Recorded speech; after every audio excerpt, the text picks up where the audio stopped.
Hello, everyone. Looks like it's 4 o'clock, so we will go ahead and get started with a little prelim information here. First of all, thank you for everyone attending today's training topic on Zoom. Today's session, along with all the other training sessions this week, are being recorded, and you'll have the option of viewing them again later. Due to the large number of participants which may be jumping in and out of the session, we have muted your microphones by default. If you have a question, please feel free to use the chat feature located at the bottom of the screen to send in your question. And then I'll compile those and send them on to Shelley throughout the presentation. And I wanted to start today's session by sharing some information we're including in all the trainings. If you're brand new to remote or online teaching, we recommend that you visit and explore the resources on the K-State Keep Teaching website at ksu.edu/keepteaching. There you'll find the Preparing and Planning page under the Remote Teaching and Learning Resources tab has a checklist of steps to get you started. Also, the homepage of that website includes get starting checklists for faculty as well as students. And I'll provide the link for that site here in a minute. As we rapidly transition classes using various remote teaching options, we encourage you to keep things as simple as possible. And this session is going to focus on practical steps that you can implement right away. If you have additional questions after today's session, please send them to gcid@kstate.edu. This is the email address that is being monitored by the Global Campus Instructional Design Team, and all inquiries will be responded to as quickly as possible there.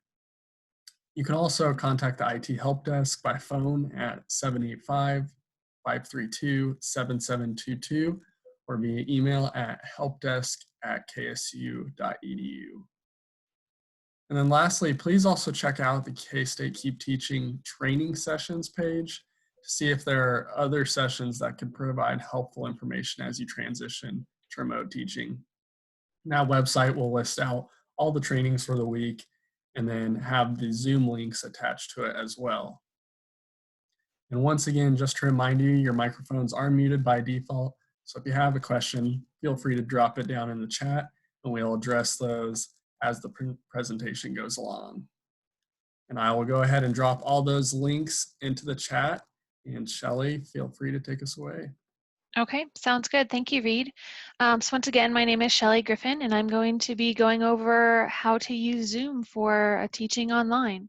A lot of the things we're going to go over today is basically focused towards users who have never used Zoom before and how to get started and all some of the cool features that Zoom has. The first feature that I didn't talk about in my last video, but there was a question, how do I have this cool background? So Zoom actually has a virtual background that is located under your video settings. I've turned mine on just because I'm at home and I didn't want everyone to see my ping pong table in the background, but now you see it and there's no more magic. I'll go ahead and turn that back on. So now we're going to go ahead and dive into how to get started with Zoom. So first, what is Zoom? So Zoom is a web-based video conferencing software that allows up to 300 participants to join a meeting by default. K-State has purchased a site license, and with that we have a couple additional large meeting licenses that allow us to go up to 500 participant meetings, but those are handled on a per request basis. Those requests would just need to be emailed to me, and then it's a matter of me assigning that license to the correct host. Our site license allows all of K-State faculty, staff, and students to have access to Zoom. But the good thing is if you're hosting a Zoom meeting, only the host of that meeting has to actually be signed in with K-State credentials. All the other people in the meeting would just need to have the meeting number or the link to the meeting that you can send out through an email or other means that we'll get to later. So only the host of the meeting actually has to be signed in. Okay, so next I want to show you all our K-State branding page for Zoom. I'm going to go ahead and switch to another screen here.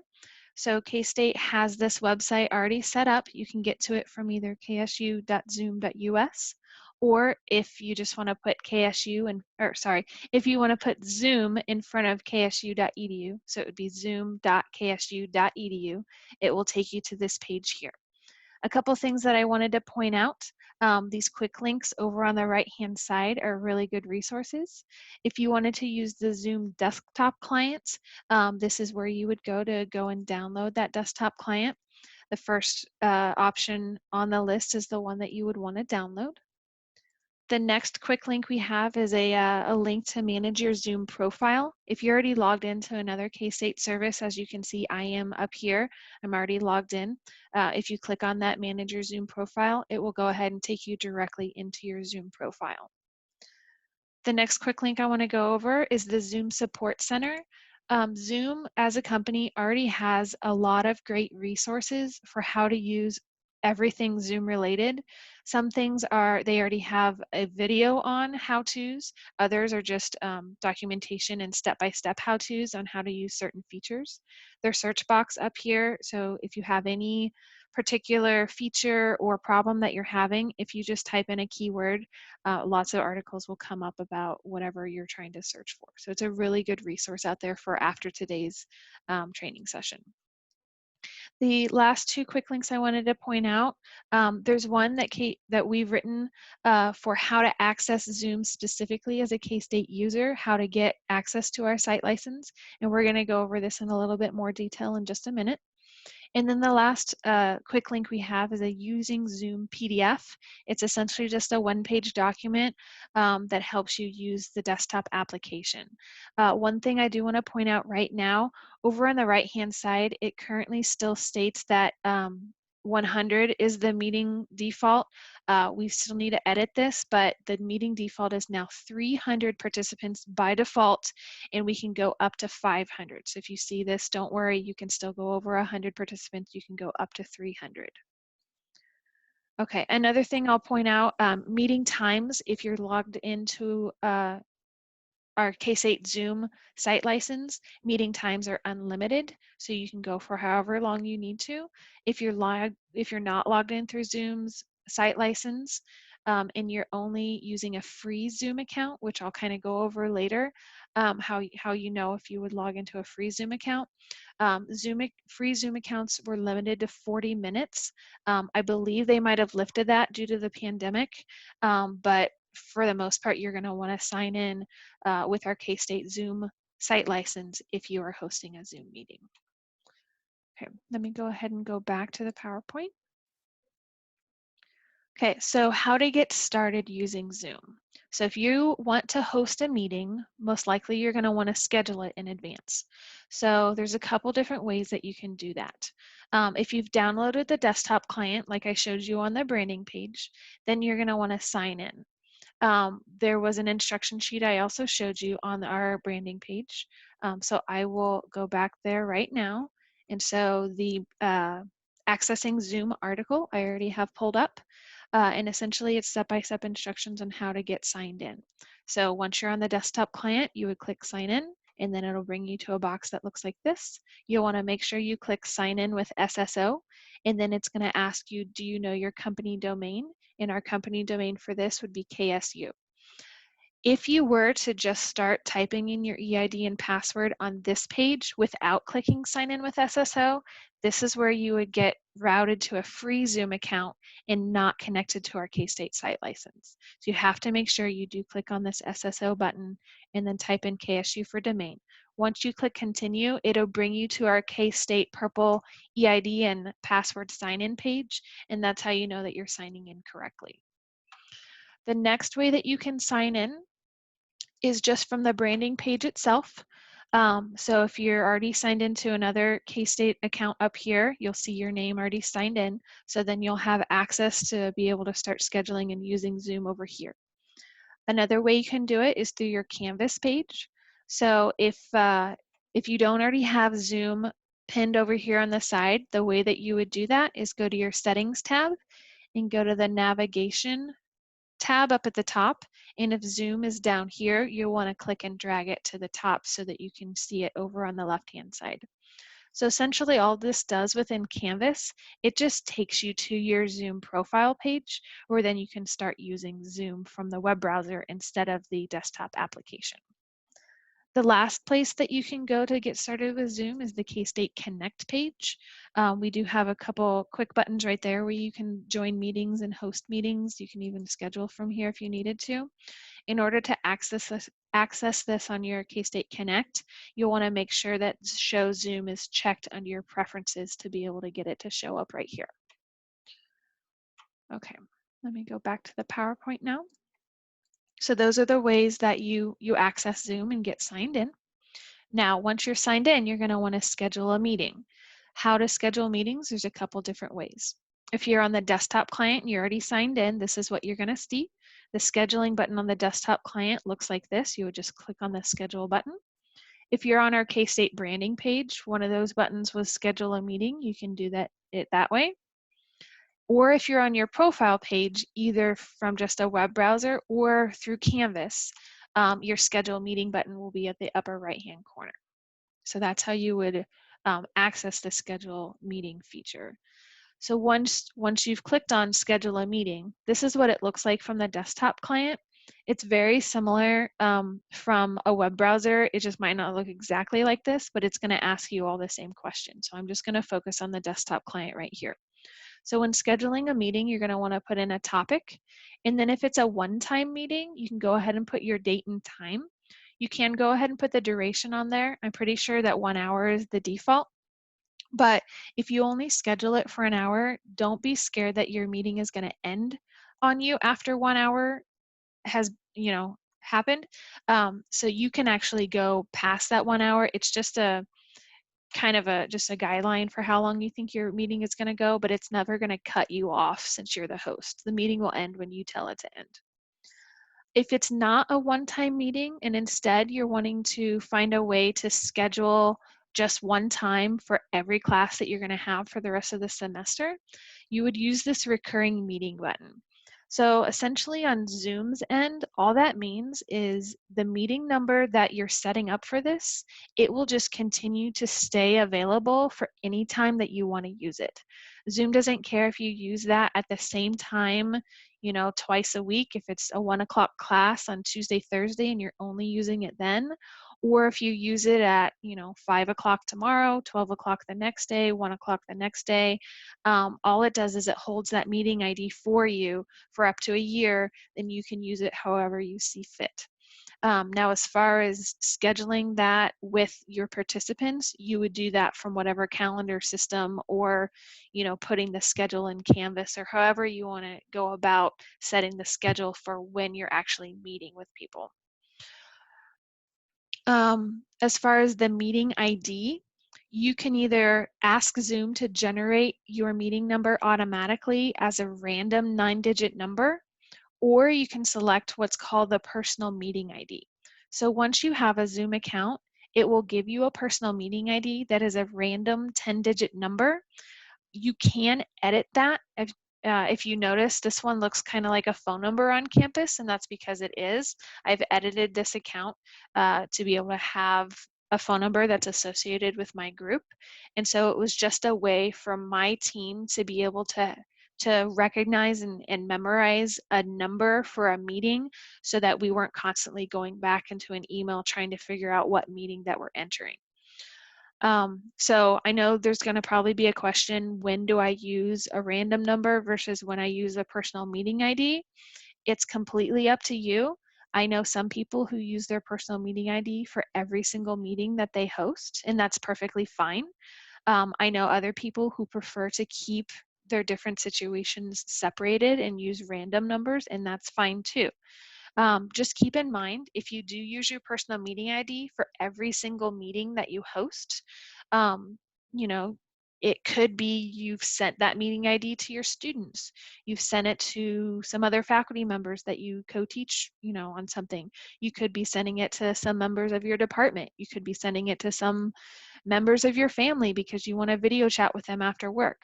So the more people who have that number, they would be able to come into a meeting that you might be hosting. So like if you're holding class and one of the other faculty members has that number, they could potentially come into that class as well.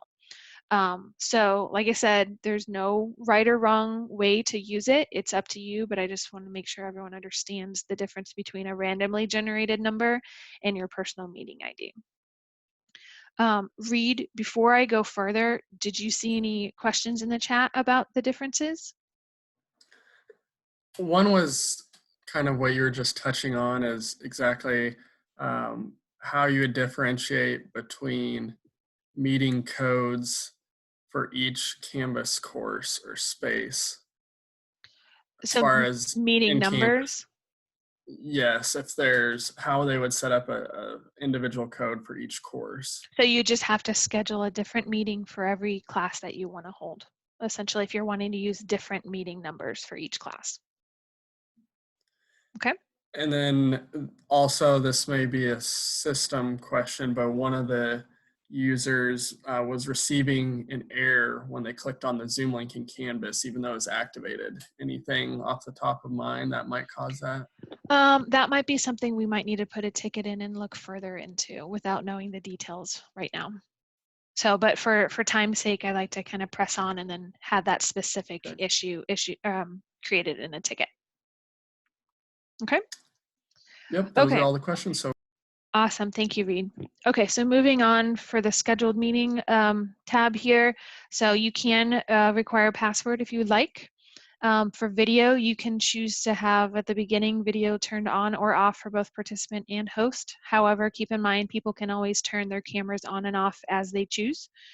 There is a way you can, disable people being able to turn on their cameras.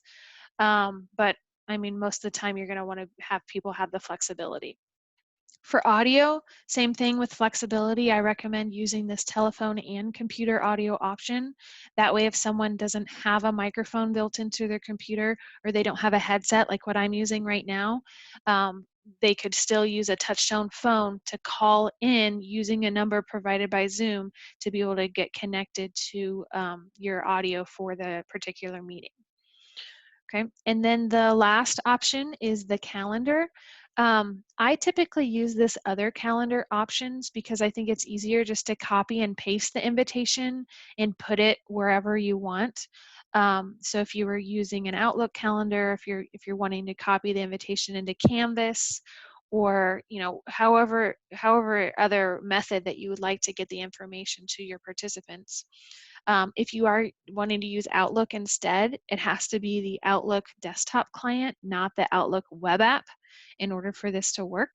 Essentially what it would do when you select Outlook and click schedule on the desktop client, it will open up your calendar essentially on Outlook and create a new appointment, and it will automatically paste the meeting details in there. But you can always do that yourself using the other calendars option down here. Okay, and then the advanced options, I have it on another slide. So advanced options, a couple that I just wanted to point out. Enable join before host. That allows your meeting participants to start talking to each other before you as the host actually starts the meeting. If you don't enable that, all that happens is they get put into a holding pattern that says waiting for host to start this meeting. One thing that was pointed out in our previous session, and we'll kind of get to this later for the automatic recording, but if you do set your meeting to automatically record and then you also enable join before host, there's potential for you to have a lot of different video clips that start and stop based on people joining your meeting too early and then jumping out of the meeting and jumping back into the meeting. So just keep that in mind. If you're automatically recording, you might not want that enabled join before host, or you'll just have to manage all those video recordings later.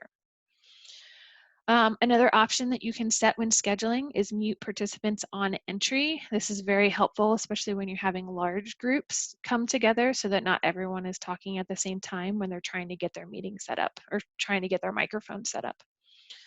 And then this last one, automatically record meeting. We will go over this a little bit later, but that is an option in scheduling. The alternative host option down here, what that allows you to do, I'm just going to use Reed as an example. So let's say, so this is my meeting. If Reed wanted to actually schedule this on my behalf because I was, too busy dealing with something else, Or I guess, sorry, vice versa. So if this was Reed's meeting and I wanted to schedule it, I'm sorry, I'm talking about something else. Scheduling privilege is something completely different. Uh, alternative host allows someone else to host your meeting before you can get there. So yes, I can use Reed as the same example. If I wanted Reed to be the host of my meeting before I was able to start the meeting, I would have to put his EID at k-state.edu in this box down here. It can't be at KSU because that's not how our Zoom authentication sees the email, so it has to be at k-state. And then another thing to keep in mind, you can only add email addresses that have already created their Zoom account. So Zoom account creation doesn't happen automatically. You have to at least sign into your profile page one time before your account is created for alternative host purposes. Okay, so before I move on, Reed, were there any other questions about scheduling? No, I haven't seen any other questions come in so far. Okay, so then we will move right along. So once you have scheduled your meeting and sent the invitation out to all your participants, now it comes time to actually start your meeting. You're going to want to start the meeting in a special way and not just click on the link that you've provided to all your participants, because Zoom needs to make sure they know that you're the host of the meeting. And if you just click on the link that you sent to everyone else, it doesn't necessarily know that you're automatically the host of the meeting. So if you're using the desktop client, you would want to navigate to the meetings tab up at the top and then find your scheduled meeting below and then use the start button associated there. If you're using a web browser, you would go to your meetings tab over on the left, and then all your scheduled meetings will show up down here.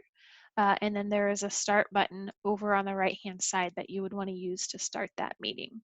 And so that would be the same if you're accessing your profile page through Canvas or just a web browser with your profile page. So that's how you want to start your scheduled meeting. All right, so once you're in the meeting, if you want to record that meeting, we've already touched on this a little bit. If you want that meeting to start automatically recording, you would set that up during the scheduling of the meeting. Once you check on that box, it's going to give you the option of either locally recording it, meaning the recording will be saved to the computer you're using at the time of the meeting, or you can save it in the cloud. So everyone with a Zoom account has access to Zoom's cloud recording. There is processing time that happens on the back end once the meeting is over. Zoom is going to try and compress that file for you so it's in a format that's more manageable.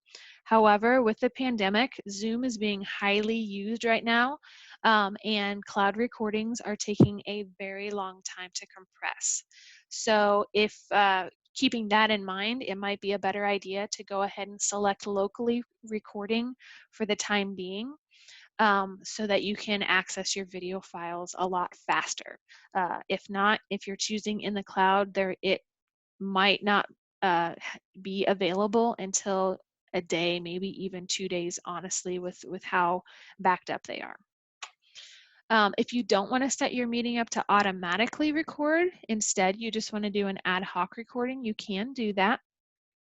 In order to do that, down in your menu bar, once the meeting has started, there'll be a record button, where then you can also choose, do you want to record to this computer or record to the cloud? By default, only the host of the meeting is allowed to record, but you can go under your Manage Participant buttons and allow others to make their own recording.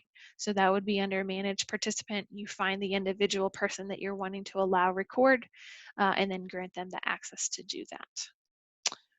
So Reed, any questions about recording? Can the settings be changed or modified after a meeting is scheduled? Yes, they can. So if you selected the box to automatically record and before your meeting starts, you change your mind, you can go back in and find that meeting just in the same place that you would go to start your meeting. If you're editing from a profile page, you would just click on the topic. If you're editing from the desktop client, there's an edit button right there.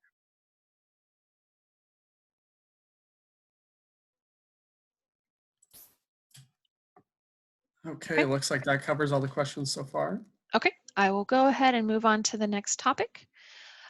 So a great feature that Zoom has available is called breakout rooms.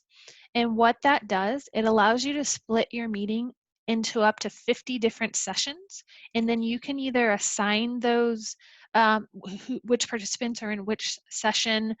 You can have Zoom do it for you automatically. Or if you need to break up into specific groups with specific students in each group, you can actually manually assign those. So to break it up a little bit, what I thought I'd do to explain more about breakout rooms, Zoom actually has a really great video on their support website already explaining breakout rooms. So I will go ahead and switch to that now, and we will learn about breakout rooms.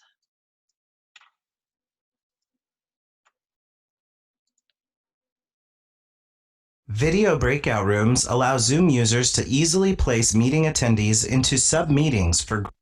So before I go further, Reed, can you verify the sound is working? Yes, I can hear you. Can you hear the video though? Yes, I'm sorry, I can hear the Okay, video. that's fine. I'll continue then. Thank you. Group discussion, activities, projects, and more. To get started, log in at zoom.us and view the meeting settings section. Click to edit advanced settings and make sure that breakout rooms is checked. The next time you host a Zoom meeting, you will see the breakout rooms button at the bottom of the Zoom panel. While you are sharing your screen, the button is under the More menu. Click here to start using breakout rooms. Zoom will show the number of eligible participants. Choose how many rooms to create and let Zoom assign the participants automatically, or choose to manually assign for more control, as we'll demonstrate here. Create breakout rooms to proceed. Your breakout rooms are now available, and participants are still in the main meeting. Float your mouse over the breakout room to rename or delete the room. Click to assign participants, check their names, and click Assign again. Do this for each breakout room. Your participants are now assigned. If you want to change an assignment, float your mouse over a participant name where you can move the participant to another room or exchange the participant with someone already assigned to another room. When you're ready, click to open all rooms. This will cause your participants to automatically move into their assigned breakout room. The list will indicate that participants have successfully connected when the gray dot turns green. Meeting participants will be prompted to join breakout rooms where they can speak on audio, show their webcams, share screen, and chat as normal. They can also ask for help to send a prompt to the meeting host. Participants can also choose to leave the breakout room anytime to be returned to the main meeting.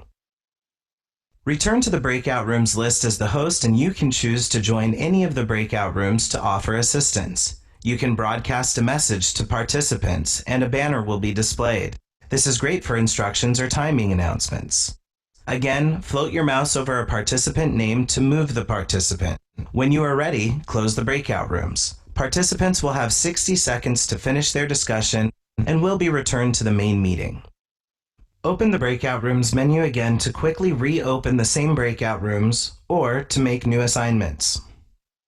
To learn more, visit zoom.us/live training to. Okay, so that is the video about breakout rooms. I think it's pretty self-explanatory, and they have some other great step-by-step resources that you can go back to later. So before I move on, are there any questions about breakout rooms? Could you just touch on what would be the best way to distribute the invite to all users? Is that just through emails, or is there a way to do it through Zoom? You mean just for a regular schedule, like it's scheduling for Zoom meetings? Yes, the question was just how to invite others to the Zoom meeting. Okay, yeah, when Is you're there a way to? scheduling, when you're scheduling in advance, you would copy and paste the invitation into however, whatever medium you're using to communicate with your students. Email, Canvas, pretty much anything that you want to send out to students. Okay. And then is there a way to coordinate breakout rooms within Canvas groups? Not really, because breakout rooms happen during a live Zoom meeting. So you could always just have a list available that you already have separated in Canvas and then be able to do it manually. But it doesn't happen automatically like that. And then also, could an entire session be kept in the breakout sessions as far as if they need to hold 2 meetings at once?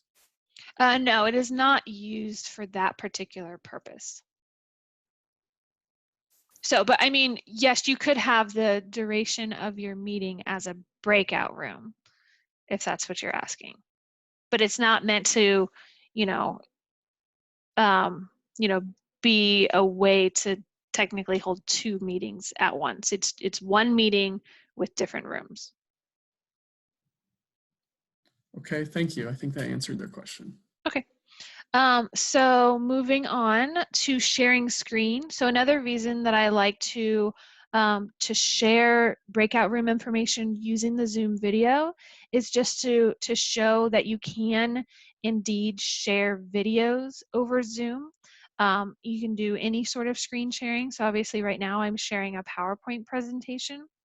But if when I switched over to sharing the video, what I had to do was select the share screen button. And then down at the bottom, there's a checkbox where you have to share computer sound. So you'd have to do that for any video, or sorry, any audio that you're wanting to share from YouTube or just a downloaded video that you might have on your computer. When you're sharing screens, if you have more than one monitor, you can select to share just only one monitor at a time. If you share the entire screen, it would show pretty much everything that you have up on your desktop. So then you just have to minimize the windows you don't want people to see. The way I'm doing it right now, I am just sharing the individual applications. You don't see that up on here just because that wasn't on my snip at the time, my screen snip at the time.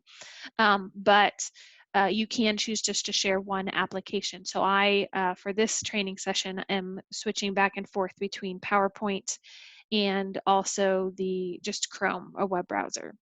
Another great question that happened in our last training session, PowerPoint, if you have 2 monitors and you go into that full screen so that you have one monitor taking the full screen and the other one just with your notes view, you would want to tell Zoom to make sure to share the screen that has that full version of PowerPoint on it and not your notes view, so that everyone on Zoom sees the full screen and not your notes view. For this particular training, I'm not using any notes, so I'm actually using PowerPoint's reader view instead of the full screen slideshow view. So that's another way that you can kind of get around being able to have multiple applications open at one time if you don't have any notes that you have to refer to on the PowerPoint. Just use that reader view instead. Any questions on sharing screen? Oh, I guess one thing I didn't really touch on. So you notice that there's this whiteboard feature. If you're needing a place to just annotate, you can go ahead and share that. Annotate can actually happen on any screen that you're sharing. I'll go ahead and pull up the annotation feature right now. So this blue circle that I just drew, that was live. You can actually have other people annotate on your screen as well. Feel free, anyone, to go ahead and find your annotation tool and start drawing. You can freehand it. You can do more of they have shapes and sizes. They have stamps. You can put hearts all over your screen if you want to. The nice thing is, if you're the one sharing your screen, you have a little bit more control over clearing those drawings away.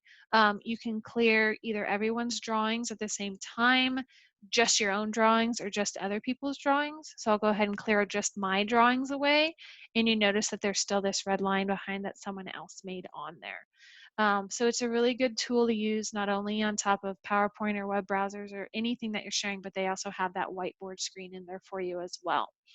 If you wanted to disable the ability for your participants to annotate, you don't want them to annotate, you would have to, while you're sharing your screen, you'd go up to the More option, and I'm going to click on Disable Participant Annotation. And then now I'm going to go ahead and clear all the drawings. And so now no one should be able to annotate because I've disabled that feature for everyone else.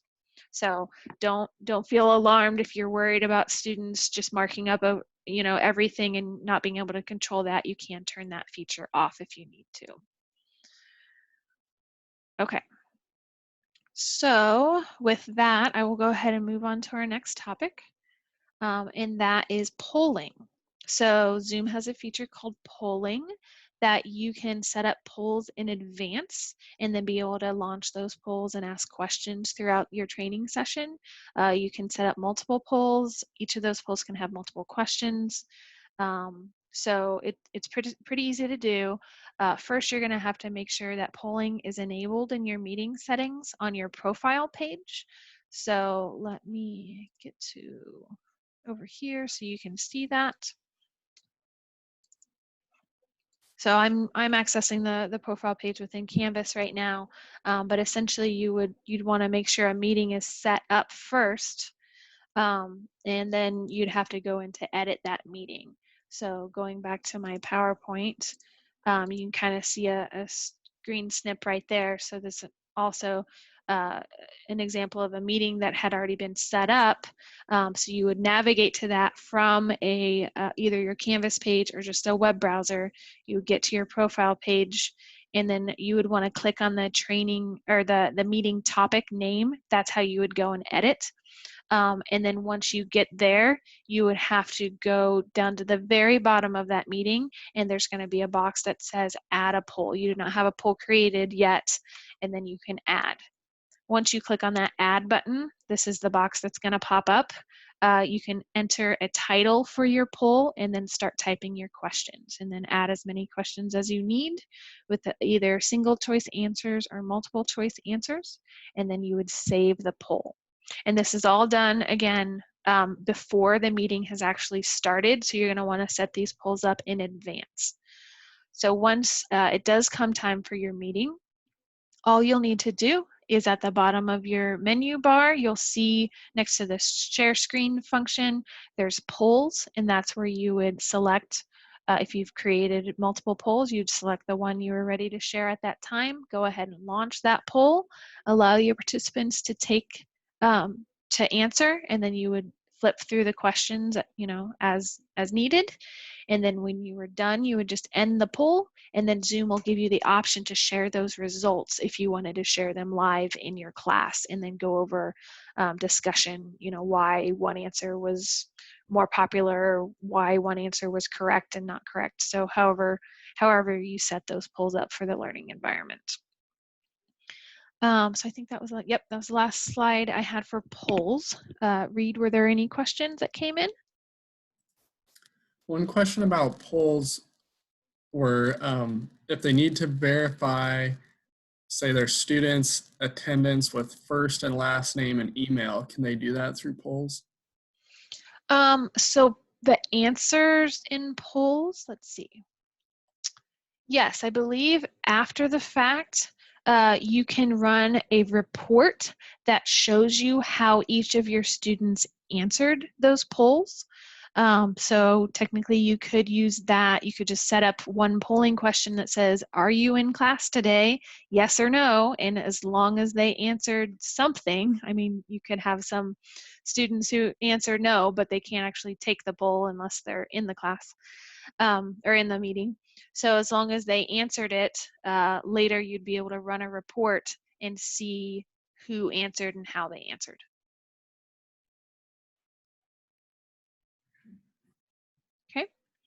Okay. So moving on from polls, unless there was another one, Reed? I believe that covered it. Their question just said with their specific situation, they don't know who is going to attend. They're setting up trainings. It's not a group of students, so they just need a way to document, I guess, Who who attended? attends by Okay. name. So you wouldn't need to do a poll for that. There's also a report that shows you your meeting details after the fact. So you wouldn't have to have them answer questions. You could just use that other report. And I can, towards the end, once we get through everything, I can go back to the Zoom support page, and we can read about all the different reports that are available. Okay, thank you. Okay, so moving on, there was just a couple other things I wanted to bring up regarding managing a meeting. So the good thing is Zoom has already created a bunch of documentation specifically for teaching remotely. And we have put those on the bottom of our branding page. So if you go back to ksu.zoom.us and go to the bottom of the page, those are where those articles can be found. I haven't copied all the information that was available in these, but I've kind of highlighted a couple of them. So let me go back to the slides now. One that wasn't in the articles, but just is kind of a good informational thing. If you're running into problems with low bandwidth, if you have a student or anyone who's working from a remote location and they do have low bandwidth, there is an option to just turn off your camera. Sometimes that will help with if you experience any audio jitter or just people are cutting in and out a lot. Sometimes by turning off their cameras, that will help with that low bandwidth issue. Next, I know we already talked about mute upon entry when scheduling, but there's also a feature when you're in the meeting to mute all. That is found under manage participants. Sometimes, if you get a lot of people talking at once, or even if you find someone's having an echo problem, just by muting all the microphones, sometimes just, makes that stop and allows you to kind of go back to unmuting microphones one at a time. Next, using chat is a really good idea for a lot of meetings. There is a private chat feature that is enabled by default. So if you don't want your meeting participants to be able to have those private chats, that's something you'll have to turn off in your meeting settings on your profile page. But you can turn off the private chats if you need to. You can also save those chats after when the meeting is almost over. If you're not automatically recording, or just if you're not recording your meeting in general, in order to save those chats, you will need to grab them from the chat box before you actually end the meeting. If you're recording, those chats will be saved automatically and accessible after the meeting is done compressing. Okay, the next tip, only one device per room. So you want to make sure that if you have multiple people joining the same Zoom meeting, that you only have one device per room to avoid any audio echo or reverberation. Sometimes if you have two students in the same room and they're both on their own laptop, if they don't have a headset to plug in and they're just relying on their computer speakers and internal microphone, if they're both doing that, it's going to cause audio echo and a big disruption in your meeting. So you want to limit it to one device per room. And then a couple other things that you can find on Zoom's articles for teaching remotely. They suggested to discuss video etiquette and expectations early and often. So I would recommend next week, especially if you're holding classes, have a discussion about the fact that video, communicating over video and communicating in person is a lot different. You mainly only want to have one microphone unmuted at a time. You definitely only want to have one person talking at a time, because if more than one person tries to talk on a video call, no one will really understand what it is that they're saying, because it's hard to, volume levels just don't match up to the in-person expectation. So discussing it early and often. What do you expect from your students as far as having their cameras turned on? What do you expect for them as far as, do they need to have a background like this, or is it okay to have a messy room behind them? Is it distracting that way? Things like that. Just keep having those conversations as often as possible, especially if something becomes a problem, because this is new for everybody. And just having a little bit of patience and putting those expectations out there are going to help tremendously.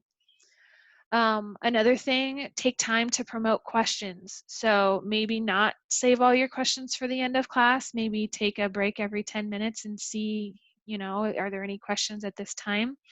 I know in today's session, Reed has been a wonderful moderator, being able to read those questions back to me. So I'm not actually monitoring the chat. But a lot of you won't have that option or that luxury to have a moderator in your room. So having that chat box open and even just saying what the expectation is for your students. Okay, I am going to take chat questions, or I'm only going to take live questions, so you have to unmute your microphone. Just setting that expectation and making sure everyone knows what to expect.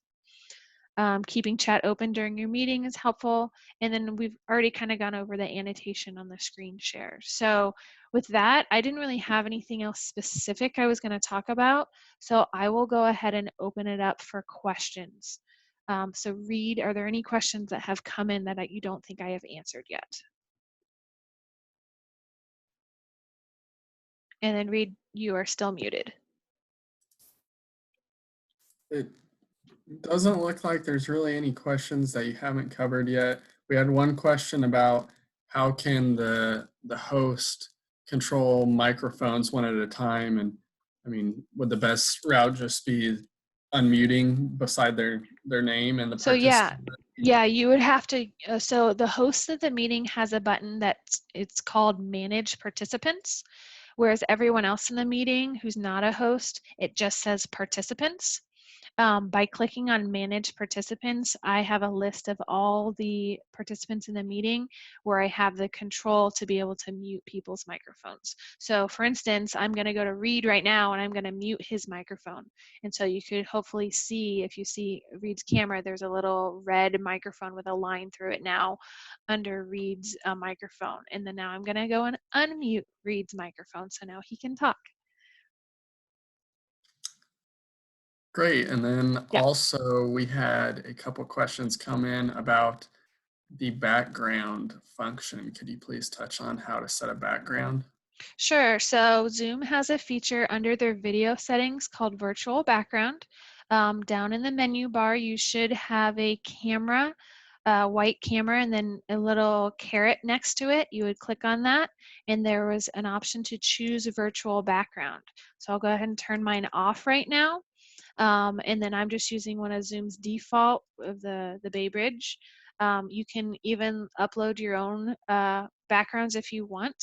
A couple tips when using backgrounds: make sure you don't have a window behind you, because I actually did earlier in the week. I had my camera pointing towards one of my windows in the basement, and so I had to rearrange my desk a little bit. It also really helps if you have a painted wall that's not close to your skin tone. I've had a coworker of mine where his wall was very, very close to his skin tone, and he ended up really merging and blending into that background, so it looked like he was a cartoon character almost. So just play around with it a little bit and see really what works best for you. Okay. So far, those are the last questions that we've had come in. Okay. So once again, I just want to point out our Zoom branding page. This is where you can find a lot of answers for questions that you might have in the future. The Zoom Support Center is a wonderful resource, and I highly recommend you can go there. And then Reed, I know you have some things to cover as far as Global Campus goes. So if, unless there's any other questions, I'll have Reed go ahead and do that. Yes, just a few things to touch on. Please remember that if you have any additional questions after today's session, you can send them to gcid@kstate.edu. And this is the email address that's being monitored by the Global Campus Instructional Design team. and they'll be responding to it as quickly as possible. And you can also contact the IT help desk by phone at 785-532-7722 or via email at helpdesk@ksu.edu. And then also please check out the K-State Keep Teaching training sessions webpage to see if there are other sessions that can provide helpful information as you transition to remote teaching. And once again, that webpage will have all the Zoom meetings for this week along with the links to join in. And I will go ahead and drop that information into the chat so you can have access to it. Otherwise, that is all that I have, Shelley. Okay, well then I'll wait for you to drop those into the chat, and then I will go ahead and end the meeting after that. Thank you, everyone, and good luck.